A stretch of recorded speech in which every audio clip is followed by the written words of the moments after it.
it's Robin and welcome to my channel. Thank you so much for watching. I've been gone for a few weeks and that is because I've been on vacation. I'm gonna be posting a video of course, but I'm trying to get back into my groove with these crime series videos and I'll be coming out with a lot more. I'm gonna be a lot more consistent now that I'm back. Let me just get started on this case. This is the case of the Soham Murders. Now this case takes place in England. This case to me, it was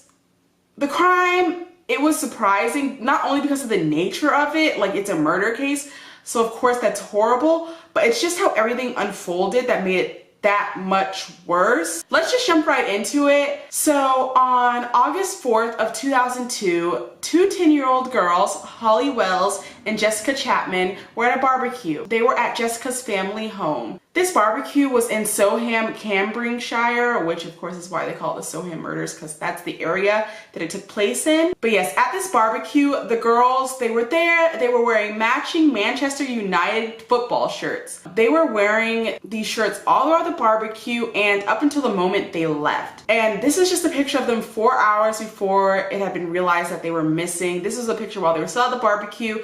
They had eventually left to go get some sweets. This picture was taken and it soon became very famous for this case. This is like a really popular picture because it was taken literally 4 hours before they disappeared. Like it was the most recent picture they had, so it became very big in the case. So as the day went on, it was around 8:30 p.m. that Holly's parents attempted to locate the girls. When it became apparent that the girls hadn't returned for hours after what should have been a quick trip, they panicked. So of course, like two girls, it's 8:30 at night, they're gonna panic.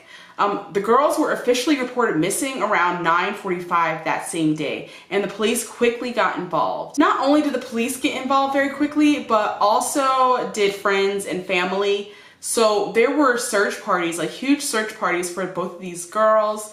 And among that search party was a man named Ian Huntley. And why is he important? So he seemed to especially want to help officers hunt for Holly and Jessica. He was a teacher at a local school and his fiance worked at the same school that the kids went to. So he was very invested. And that's not the only thing why he was so invested.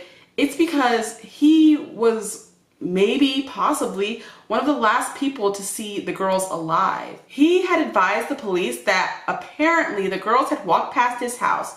This was approximately around 6:15 p.m. They had come asking after Maxine Carr. And Maxine Carr is a teaching assistant, as I mentioned before, at Holly and Jessica's school, and she's engaged to this Ian Huntley. So here's the video of what he says happened. How do we know they were here at 6:15? Well, we have an eyewitness. Ian Huntley here is a familiar figure. Evening, Ian. You're the school caretaker. The girls, Jessica and Holly, would know you, and they saw you on the front doorstep. What went on? Well, I don't know the girls. I stood on the front doorstep grooming my dog down. She'd run away and come back a bit of a mess. They just came across and asked how Miss Carr was, as she used to teach them at St Andrews. I just said she weren't very good, as she hadn't got the job. And they just says, please tell her that we're very sorry. And off they walked in the direction of the library over there. And he appears to be really worried, really empathetic. But here's what actually happened. After the girls asked to see Maxine, he let them inside of the home. And she actually wasn't even home that weekend. He basically lured them into the house. Once they were inside the house, he killed Holly. Jessica made an attempt to call her mom from inside the house, but he murdered her as well. Now, Huntley said that Holly had a nosebleed and that he had accidentally knocked her into the tub where she drowned.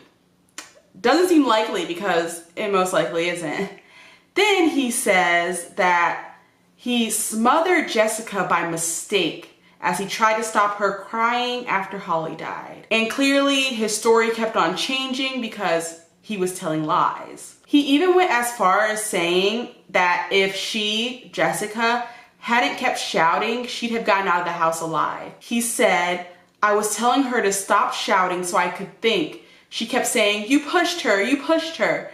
It was only when I put my hand on her shoulder as she went to the door that I realized I couldn't let her leave the house. And that is just so, like, those are the words of a psychopath. Like, honestly, truly, I believe those are the words of a psychopath, because it's clear that he's like making stuff up as it happens, like as he's being asked these things. And it just seems like he has no remorse, no care, like to say like, oh, I realized I couldn't let her go.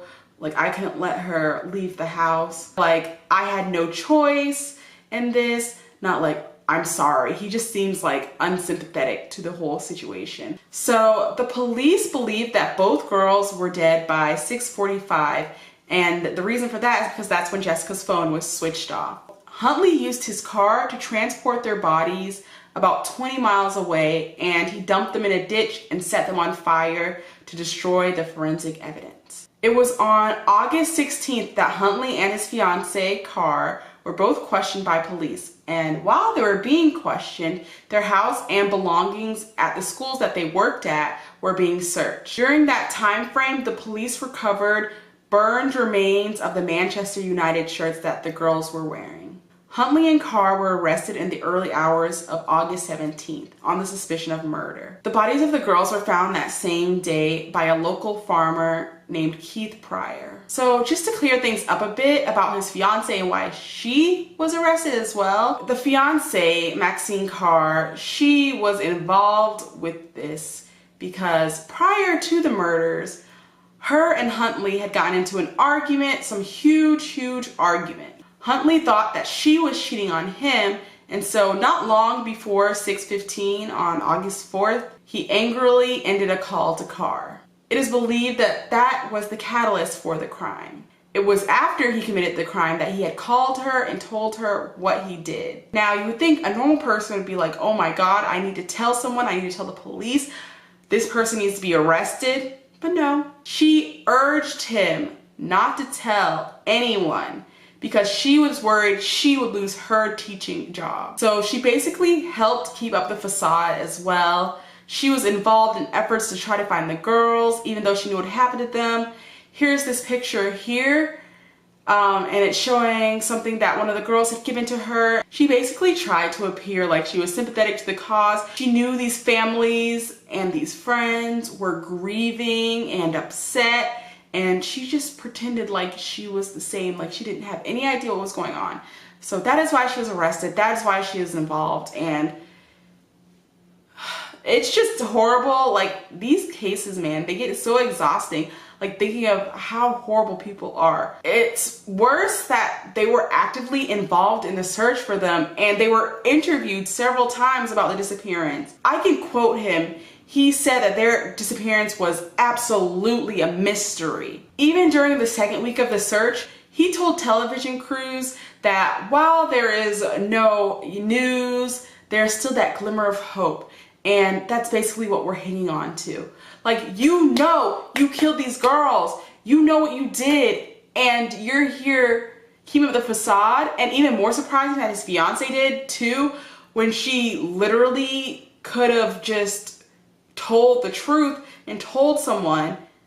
It would have ended all of this long process, these resources that the police used. It just doesn't make sense to me. Now, the biggest why is, like, why did he do it? Like, why would a teacher, because that's what he was at the time, he worked at another school, but he was a teacher. It's like, why would a teacher hurt innocent children? Well, that's the thing. Despite his position, he was known to have inappropriate relationships with underage children. So the mother of his only child, her name is Katie Bryant, she stated that she met Huntley when she was 15 years old and he was a few years older. She stated that their relationship quickly turned abusive, that she was beaten and raped by him, and even pushed down the stairs when she was pregnant. He had literal, like, rape cases against him that never went to court, yes, but that still ends up on your history, and that's still documented. At least it is in the United States. I don't know about England, but it's in the United States, it's documented still. And he was still allowed to be a caregiver, like in a caregiving position at a local school. You know, he has a long history of violence and sexual assault, sexual deviance, and he was still allowed to be around children, and it just makes no sense to me. And even though he didn't sexually assault the girls, and it wasn't implied in any part of this case that he sexually assaulted them, it still says a lot that he has a history of violence against younger women, and he was still allowed to be a teacher, still allowed to get close to these girls, because if they had passed him by and didn't say a word, this wouldn't have happened. But they passed him by because they knew him, because they knew his fiance. They thought they could trust him, and it ended in this. Now, despite all of this and everything that I'm saying, even though it's very heavy and very negative, justice was kind of served. Ian Huntley was sentenced to 2 life sentences, which means he will serve a minimum of 40 years in prison. His fiancée, Maxine Carr, was sentenced to 3.5 years in jail, which I honestly don't believe is enough, but based on her charges, it makes sense. Like, she didn't murder anyone, she just lied and helped someone cover up a murder. I would like to see her been in jail longer, but you know, she's already served that time because the case was so long ago, and she was given a new identity upon release. So she has a whole new identity. You're unable to find her. She has a whole other family, I'm sure. And so that's it for this case. Like, it's a very sad case. I can't believe that he was just... It's a very sad case to me, because the fact that the murderer was involved, actively involved in trying to get these girls back home, and pretending and looking in the family's face and pretending and lying, and just basically, you know, it's kind of like a slap in the face almost. Like, it's almost better that the murderer just goes into hiding rather than trying to help the family, because it's someone they trusted. Clearly it's someone they know, someone they trusted. And it's just mind-boggling to me how people can be, how things can be, just how messed up the world is. And that's what these cases really make me realize. So you guys comment down below what you think about this case. And if you guys made it all the way to the end of this video, thank you so much for watching. I love you all. Don't forget to hit that like button, hit that subscribe button, and I will see you guys next time. Thank you so much for watching. Bye.